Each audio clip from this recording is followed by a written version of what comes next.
Hello and welcome, Orla here, to our final training video in this training on growing an engaged community that benefits both you and your members. In this last video, we're going to look at how we can grow your actual community.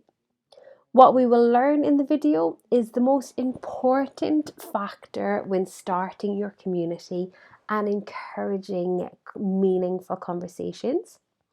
Some tips and tricks on how to grow your community, how to create engagement, how to manage your community as it grows, and we promised this in earlier training, using your community to generate sales. I think it's important to consider that a problem solved is a nightmare for your community. And what that essentially means is that most people will join a community to solve a problem or to find out more information. And that there's a danger that they will leave or lurk once their problem has been solved. There's also a danger in new communities that their problem won't be solved at all. And that's also a bit of a catastrophe for your community. So when you first create a community, your job is to instigate conversation and instigate meaningful discussion. It's to make the members of your community as quickly as possible feel part of something bigger, and to provide those intrinsic rewards that we mentioned in the first video. I see lots of communities running competitions and they're great and they have their place, but they're very much an extrinsic reward. Communities are about collaboration and belonging to something that's so much bigger. Now, this will largely be determined by the strength of the bond between your members, but it also means that you have to help your community. You have to provide those intrinsic rewards. When we looked in the first training, it's about affiliation, it's about belonging. So your community has to, as quickly as possible, make people feel accepted, belong, make them feel appreciated, give them that sense of companionship and reward them with that self-esteem. And we'll look at examples on how to do that. Now, the most important factors when it comes to starting your community and growing it boils down to social density. Now, social density is basically what happens when your members go in and they ask questions. So, what happens if a member asks a question in a community and there is nothing but tumbleweed? There is nobody there to answer. There is nobody there to provide feedback. There's nobody there to provide that sense of belonging, acceptance. Now, you might be there as the founder of the group, but we also want more members. Sometimes in online communities, it feels like you've taken 4 or 5 people and taken them to a football pitch and let them shout across the football stadium and try and have a conversation, because that's what it feels like. Your job is to create a community with high social density, where the people who are in there are engaged, they're communicating, they're getting involved. So when you first start a community, it might be that other members don't answer a question or they don't get involved. But if they feel accepted, if they feel like they belong, if they feel appreciated, members will start to engage that bit more quickly. So when you first create a community, your job is as quickly as possible to provide intrinsic rewards. So those feelings on the inside, those amazing feelings on the inside that members will experience. And again, later on in this training, we'll discuss ways to do that. But it's important to remember from the outset, what you're trying to create is this feeling where when somebody asks a question, there's lots of people there to converse with them. It doesn't have to be hundreds of thousands of people, but it has to be the right amount where they feel that their questions are answered and they are encouraged to disclose more and to have more open and meaningful conversations. So let's look at how to grow your community. Now, one of the most popular ways to grow a community is to do what's known as seeding. And that is to encourage the right early members to join your community, because these are the foundations of your community. These early members are those people that make it the strongest community that it can possibly be. And the right people that you should ask to be seeders are happy customers, people from your network who also form the common bond that your members have. You might have a team of people that work for you that will join. Industry leaders, are there other influencers out there that can also join your community? So go to your workbook and sit down and think, okay, who are the right people to join my community that will help me create the right foundation? Because these people who first join, they're going to set the tone for future members. They are going to be the people who first achieve those intrinsic rewards so they can help future members achieve them. Now you can reward seeders. Facebook provide badges. Have you noticed now in Facebook groups that they provide badges? Maybe you want to provide more access for seeders.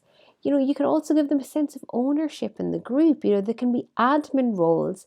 You can provide different roles to these people, but you want to make them feel as important because they are the foundations on which your community is built. It is so important that the early members feel important.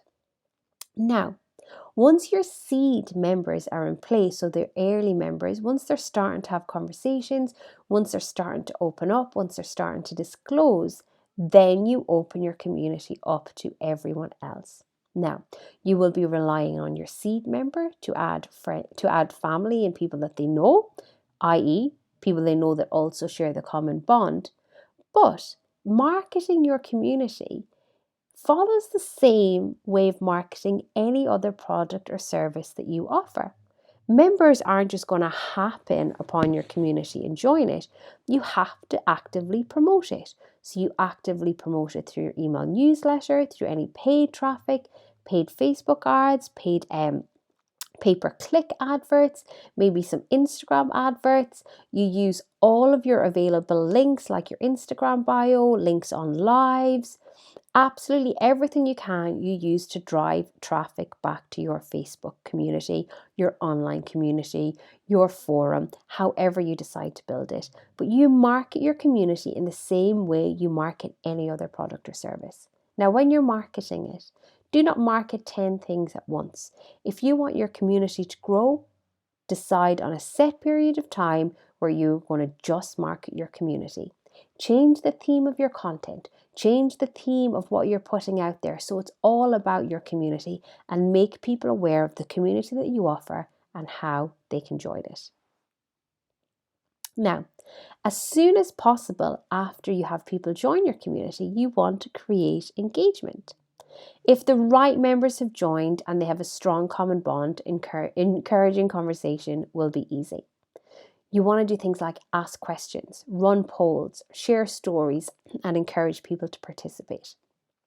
Be open and honest and adhere to community guidelines. Encourage and maintain a safe space for self-disclosure. Real conversations happen when people open up, when people say the things that they were afraid to say, and people lay themselves bare. In order for them to do that, you have to create a safe space without judgment where your community guidelines are adhered to. If somebody does not adhere to your community guidelines, remove them from your community. You want to reinforce positive community behavior. Say thank you to the people who help out other members in your community. Say thank you to the people who demonstrate the behavior that you want to see on a consistent basis. Use the tools that you have like newsletters, pinned posts, announcements to encourage engagement, to tell people the types of questions that they ask, tell them not to be afraid, and to show them what to do. And you're also going to want to establish social hierarchy. Social hierarchy is like hierarchy everywhere. There are going to be people within your community that other people look up to more. They're going to be experts in certain areas, and you want to encourage those people to communicate more, to participate more, and then the people who look up to them within your community ask questions, connect with them, comment and like, and by continuing to do that, you will increase your engagement.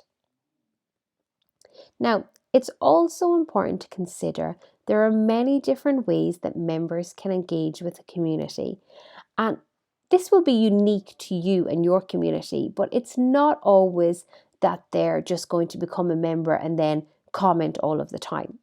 Here is the community commitment curve, and again, this depends on how you create your community, but it might be they become a member, they read blogs, they read posts, they comment, they message on other members independently, they upload a video, they write posts, they join a subgroup or a sub-community. There's loads of different ways that they can contribute, but your aim is to move members along and encourage them to commit more and more to your community. So you want to encourage them to comment on that post. You want to encourage them to attend that event. You want to encourage them to reach out to those other members, and you have to factor that into your content and ask them to do so. Because your engagement aim is what you're aiming for, is you're aiming for the majority of conversations to take place between the members. So let's look at this picture on the right. So on the left hand side, it's a couple of people talking and lots of people saying nothing. And on the right, it's lots of people talking. Which looks better? Which looks more vibrant? Which looks like the community you want to be a part of? You want to be a part of the community that has more conversations and more conversations happening between the members. So your job when you first start a community is going to be, initiating conversations and starting conversations. Then you'll naturally move on to sustaining conversations, and then you'll naturally move on to moderating conversations as more and more people engage. So if you're doing this right, and if your community is growing at the right level, you will start at the beginning initiating those conversations. Then you will have to sustain them by encouraging people to keep going, and then sometimes you'll be removing posts, deleting conversations, and reminding people of community guidelines, and that's absolutely normal. But what happens when you have to start the conversations, okay? Because you want to encourage conversations, but you don't just want to talk about you. You don't just want to talk about your business. What you want to do is you want to create a content map for all of the possible topics that interest members and all of the possible things that you can discuss in your community to encourage people to open up and encourage people to build relationships between each other. And your content map looks something like this. Your business in the middle and a list of different topics. Now there's a copy of this in your workbook because you're going to fill out your own content map for your company and your community. Here's mine. Topic 1, being a mompreneur. Topic 2, networking and events. What's on out there? Topic 3, sales and marketing. Topic 4, confidence. Topic 5, any books, any courses, any learning. And topic 6, motivational stories. So I know if there's not a lot of conversations taking place in my community, I can go in and discuss one of these things. In the beginning, I had to discuss these things quite a lot until people started to have their own conversations. Now, content maps are absolutely everywhere, and Instagram stories are actually great examples of content maps. So if we go back to Sinead the Curvy Style and her Instagram profile that we discussed in the previous training video, if you look at her Instagram stories, they're actually content maps. They're basically her breaking down her content into the relevant topics that interest her audience. She's got skin, makeup, family, etc. So when you create a content map for your community, you'll probably find that it actually benefits all areas of your business. So you've got to start some conversations. And you're probably thinking, well, I know what I'll do. I'll share some posts, I'll share some videos, I'll share things that I know are interesting to my community. and that's a great start. But I am pleading with you. Never share anything unless you are going to combine it with a question, a relevant question, and a question that starts a conversation. Now, here in the photo on the right hand side, I have shared a blog post that was shared in one of the communities I'm in for B School. And they described what was happening in the interview between Marie Forleo and this lady who worked for Oprah Winfrey. And they say, this conversation will make you laugh and inspire you to look at your life with fresh eyes. Don't miss it. So they're not just sharing a blog post and going, there you go, read it, which I see quite a lot of people doing. They're telling me why I love it. They know I want to laugh. They know I want to be inspired, and they know sometimes I want clarity. They share a link and then they ask the question. Then they encourage the conversation. So they say, once you have had a chance to listen, Sherry and I would love to hear from you. What one insight or takeaway you got from this episode? What harmful story are you telling yourself right now? And what's one action you can take today to change it? Leave a comment below and let us know. So they are encouraging conversation. It's not just a yes or no question. They're encouraging us to think and engage, and they're encouraging self-disclosure because they're encouraging the members to open up. So in your group and your community, when you are encouraging engagement, if you're sharing blog posts, videos, any tools, do so with a question and start asking the right questions to encourage engagement. What do you make of this? How would you explain this? What are your thoughts on this? What evidence do you have to support this? Can you tell me a little bit more about what is more important to you? What would you do if? What would happen if you try? And avoid fluff posts like the plague. I see this all the time and it makes me want to pull my hair out. I see people asking fluff posts, and then because somebody does it in one community, a community leader in another community thinks they'll do it in theirs, and then they'll think they'll do it in theirs. And it's like a domino effect of bad practice. So posts like, what did you have for breakfast? What are you doing today? Yeah, they might get a spike of interest on one day, but that's all it will get. And the aim of your community is to steadily over time and consistently build members who have a common bond, who will engage with each other, who will create this strong sense of community that benefits both them and your business. Fluff posts have no place in this. Avoid them. Start to ask questions. Start to share valuable tools with your audience alongside those questions to encourage them to self-disclose and to have conversations. And over time, people will start to converse between themselves. If you've got the right people in there, if you had the right seeders to build the right foundations, and you've created a strong community, there is no option but for conversation to take place. And when I say avoid fluff posts, I also mean avoid adverts on your community from other people. You have to protect your community and you have to protect everything it stands for. So, you've worked hard on getting the seeders, you've built the right foundation, you've started to get the conversations taking place, people are recommending the community, you're consistently driving traffic to that community, it's growing, it's growing, it's growing. And the next question is how to manage your community as it grows. What do you do when there are too many conversations and people are switching off? It's difficult for them to keep up. And we see that happen in communities all the time. The best thing to do is to create subtopics, to create subgroups, to create subthreads. We see this quite a lot in forums, we see it in online groups, we see it in Facebook communities. If there are lots of people in one community and the conversation is dividing itself, create sub-communities. Now, again, I've used the example, excuse me, of B School and the B School community. So there's the B School community with over 26,000 members now. But then there's B School alumni. Then there's B School for extraordinary expats. Then there's B School for info-based companies. Then there's B School for retreat planners. And then there's B School woo-woo crew. These have actually been set up by individual members and not necessarily the creator of B School herself.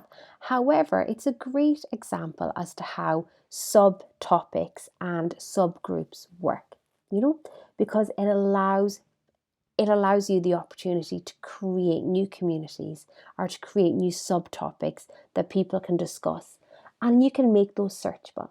If you've got a forum on your website, you can make these subtopics searchable. Now on Facebook groups, it's really easy to create these topics as well so people can search through them. As your community grows, it's even more and more important to make sure that you have got strong community guidelines, that you remove posts and that you remove people that do not consistently adhere to these. Remember, you are creating a sacred space for people. You're creating a place where people can be themselves and open up and create friendships and create relationships. Anyone that stops that from happening needs to be removed. Lastly, let's look on how to generate sales from your community. Over time, you will have an incredible insight into what's important to your customer.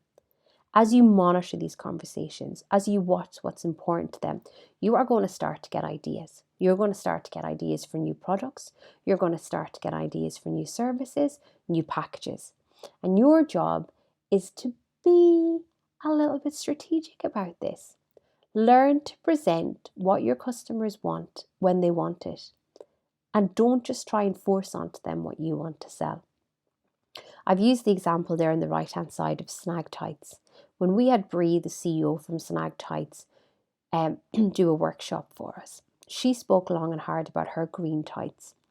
She never liked green tights. She did not like it whatsoever, but she asked her community, what colour tights would you like to see next? And they said green. So they released them, and green tights have become their best selling product. So your community will tell you what they want from you, and they'll tell you what they want next. You can also encourage your community to purchase from you by providing sneak peeks to them. Give them early access to upcoming products or services. Ask for their opinions and encourage them to feel part of what you offer. Look at how Lego do this in the Lego community, where they get votes on new products. So they already know with 10,000 votes that this new product is something that people want. And then they involve the community because they have created it, and they reward them with a financial gain. These people are your customers to begin with. They're not your community members. They are your business. So I need to rephrase that. I need to rephrase it as, these people are not your customers. They are not just your community members. They are your business. And you generate sales when you make these people feel like a part of your business. And that is your job. And this works for every size company, and this works for every industry, from the local coffee shop to the online coaching business. It works for everyone. Community building works without fail. I cannot believe we are already at the summary slide and we have finished this training. Your aim after this training video is to encourage the right people to join your community and help them achieve those intrinsic rewards ASAP. You have to find the right seed members, because they are a great way to build the foundation of your community, and they encourage recommendations. They encourage people to join. You have to market your community like any other product or service you are releasing. Encourage engagement through the right questions. Be yourself. Do not follow the crowd with fluff posts. After a while, when you have encouraged engagement, you will go to sustaining those conversations, and eventually you will go to moderating those conversations. As your group grows and there's lots of conversations taking place and you need to provide a bit more structure, create subgroups and subtopics as required. Thank you so much for completing this training. I am so excited to watch your community grow. I am so excited to see the positive effect that this will have on you and your business. If you've got any questions, please email me at orla@themompreneurrevolution.com. Bye for now.